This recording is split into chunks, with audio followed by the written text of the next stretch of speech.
So 12 ఏళ్ళు అయింది, రావాలని అందరూ కోరుకున్నాం, వచ్చింది. ఎలా ఉంది?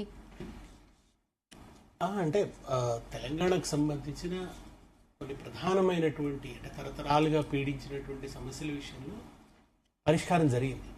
అది సాగునీటికి సంబంధించి కావచ్చు, తాగునీటికి సంబంధించి కావచ్చు, అంటే నిధులు నీళ్లు నియామకాలు ఏదైతే ఉందో నీటి వినియోగానికి సంబంధించిన ప్రాజెక్టుల నిర్మాణం కానీ, నిధులు మనం వినియోగం చేసుకుంటున్నాము, ఆ ఫలితంగానే మనకు బడ్జెట్ పెరిగింది, తలసరి ఆదాయం పెరిగింది.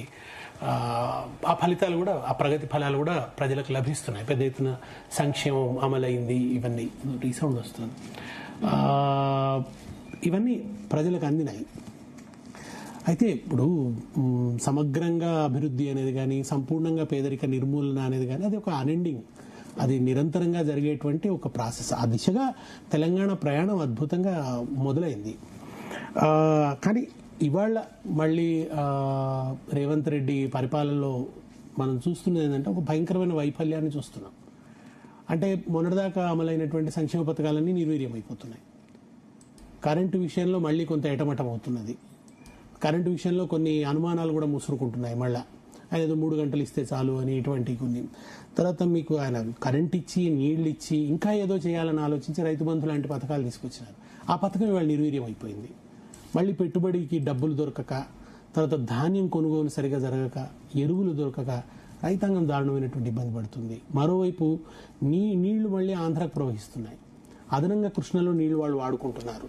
గోదావరికి సంబంధించి అదనపు వాటాను దోచుకోవడానికి కావాల్సినటువంటి పథకాలు చేస్తున్నారు. ఆ ప్రాజెక్టుల నిర్మాణం జరుగుతోంది. వీటన్నిటి విషయంలో ఈ ప్రభుత్వం ఉదాసీనంగా ఉంది, కుమ్మక్కు రాజకీయాన్ని నడిపిస్తున్నది. రెండో వైపు ఒక సాంస్కృతిక పరమైనటువంటి దాడిని కూడా కొనసాగిస్తూ ఉన్నది. దాని వెనుక కూడా ఒక ఎజెండా ఉంది. ఇక్కడ ఒక పాయింట్ సార్, 12 సంవత్సరాల తెలంగాణ వచ్చిన తర్వాత కూడా తెలంగాణ అస్తిత్వానికి ఇంకా ప్రమాదం ఉంది అని చెప్పుకునే పరిస్థితి ఎందుకు వచ్చిందంటే అస్తిత్వ స్పృహ లేని నాయకుడు ముఖ్యమంత్రి అయ్యింది కనుక, అస్తిత్వం పట్ల గౌరవం లేని నాయకుడు ముఖ్యమంత్రి అయ్యాడు కనుక. ఇప్పుడు మీకు రాగానే బతుకమ్మని తీసేస్తే దాని అర్థం ఏమిటండి? కాంగ్రెస్ పార్టీలో జై తెలంగాణ అనే ఆడుకోవద్దని ఏం చెప్పలేదు. తెలంగాణ తల్లి చేతుల్లో బతుకమ్మ ఎందుకు ఉండొద్దు? ఎవరిని సంతృప్తిపరచడానికి తీసేశాడు ఆయన? ఎందుకు తెలంగాణ తల్లి మార్చాల్సి వచ్చింది? అది ఏం వాదన? రాచరికపు చిహ్నాలు అని అది ఎక్కడి నుంచి వచ్చింది? దిక్మాలిన వాదన.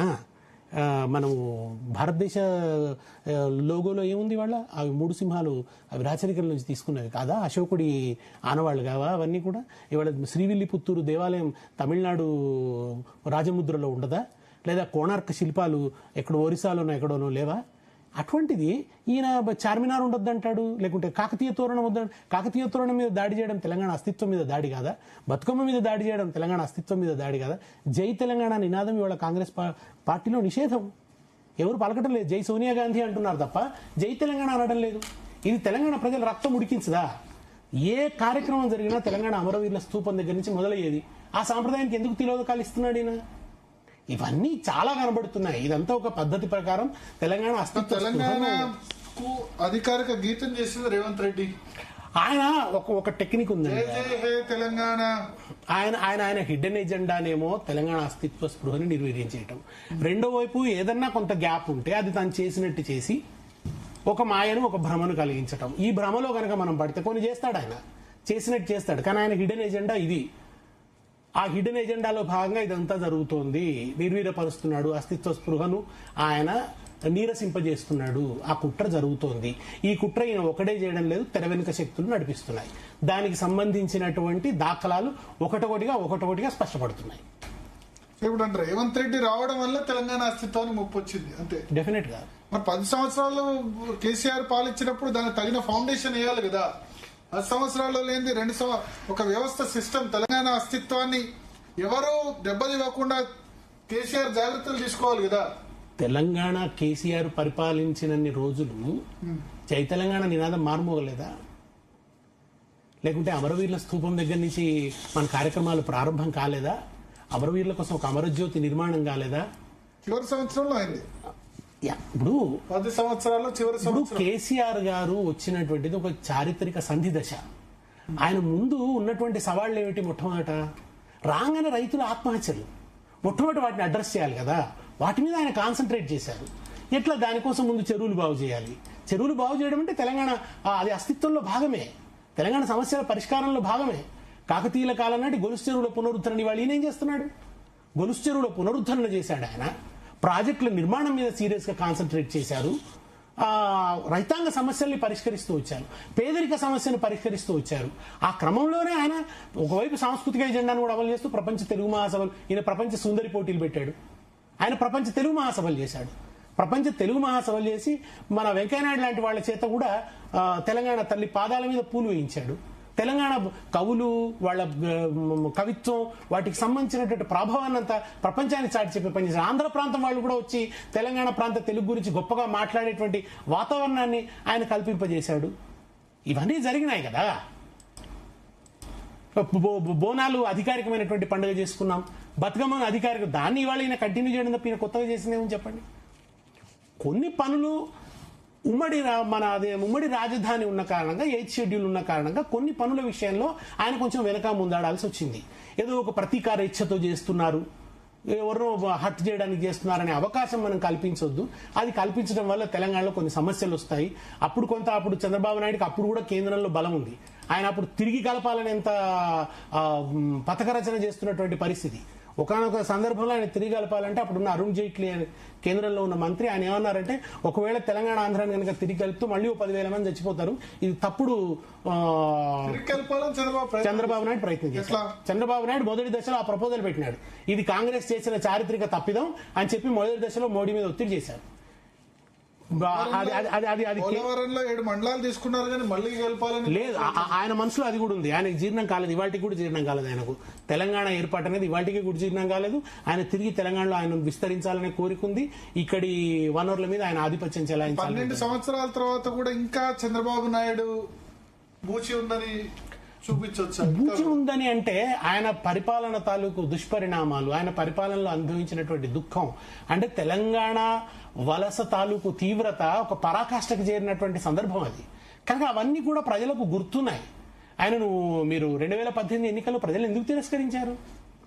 తీవ్రంగా తిరస్కరించారు కదా. అసలు నిజంగా బీఆర్ఎస్ కు అత్యధిక భారీ మెజారిటీలు రావటం వెనుక చంద్రబాబు నాయుడు రావటం ఒక కారణం ఏంటంటే ప్రజలు వద్దనుకుంటున్నారు కదా.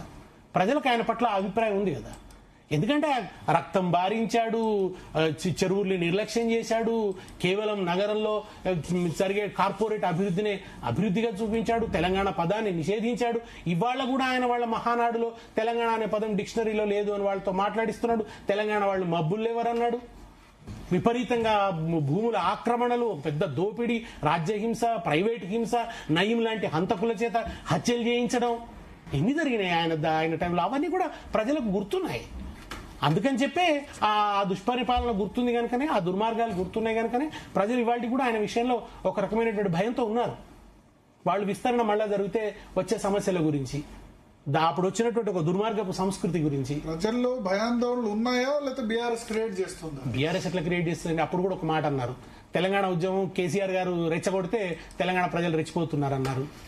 అట్లా జరగదు కదా. ప్రజలు వాళ్ళ అనుభవాల నుంచి రియాక్ట్ అవుతారు. చంద్రబాబు నాయుడు వ్యతిరేకంగా ప్రజలు రియాక్ట్ అయిందంటే వాళ్ళ అనుభవం నుంచి రియాక్ట్ అయ్యారు. అది మనం చెప్పేది వాళ్ళ అనుభవంతో మ్యాచ్ అయితేనే రియాక్ట్ అవుతారు భరత్ గారు. మనం చెప్తే అది ఒక్కోసారి వాళ్ళు పట్టించుకోరు ప్రజలు. మనం అనుకున్నప్పుడల్లా కృత్రిమంగా ఏది తీసుకురాలేదు. సమైక్యవాద ఉద్యమం ఎందుకు నిలబడలేదు? పునాది లేదు దానికి. తెలంగాణలో సమైక్యవాద ఉద్యమం ఎందుకు పనిచేయలేదు? ఈవెన్ ఆంధ్రాలో కూడా నిరసన స్వరాలే వచ్చాయి. ఇది కాదు మనం మాట్లాడాల్సింది, మన ప్రయోజనాల గురించి మనం మాట్లాడుకోవాలి, ఇప్పుడు విభజనను వ్యతిరేకించడంలో అర్థం లేదని చెప్పారు వాళ్ళు. కనుక ఇవన్నీ ఉన్నాయి. సమైక్యవాద ఎజెండా చివరి నిమిషం వరకు తెలంగాణ ఏర్పాటును అడ్డుకున్నవాడు చంద్రబాబు నాయుడు. చివరి నిమిషం దాకా ఆయన ప్రయత్నం చేశాడు. December 9 ప్రకటన తర్వాత రాజీనామాలు చేయించిన డ్రామా నడిపిందంతా చంద్రబాబు నాయుడు, రేవంత్ రెడ్డి. చంద్రబాబు నాయుడు కుడిభుజంగా ఉన్నవాడు అప్పుడు రేవంత్ రెడ్డి ప్రజలు ముఖ్యమంత్రిగా కోరుకున్నారు. ఇప్పుడు ఒకసారి రాష్ట్రం ఏర్పడిపోయిన తర్వాత ఏమైందంటే బహిర్గత వైరుధ్యం అనేది తగ్గిపోవటం వల్ల తెలంగాణలో ఉన్న వాళ్ళ మధ్య ఉన్న వైరుధ్యాలే ముందుకు వచ్చినాయి. దాంట్లో నిజంగానే కొంత ఫెటిగ్ ఉండొచ్చు, కొన్ని సార్లు కొన్ని బీఆర్ఎస్ వ్యూహాత్మక తప్పిదాలు ఉండవచ్చు, రకరకాల కారణాల వల్ల బీఆర్ఎస్ కు ప్రజలకు మధ్య కొంత అగాధం కూడా వచ్చి ఉండొచ్చు. అది అడ్వాంటేజ్ గా మారి ఉండొచ్చు. వాళ్ళందరూ రేవంత్ రెడ్డికి ఏం వేయలేదు. కొంత భాగం రెడ్డికి వేయలేదంటే కాంగ్రెస్ పార్టీకి వేశారు. కాంగ్రెస్ పార్టీకి వేశారు. అయితే వద్దనుకున్నారు కదా. ఆ ఎన్నిక వరకు ఆ ఓటమిని అంగీకరించవలసిందే.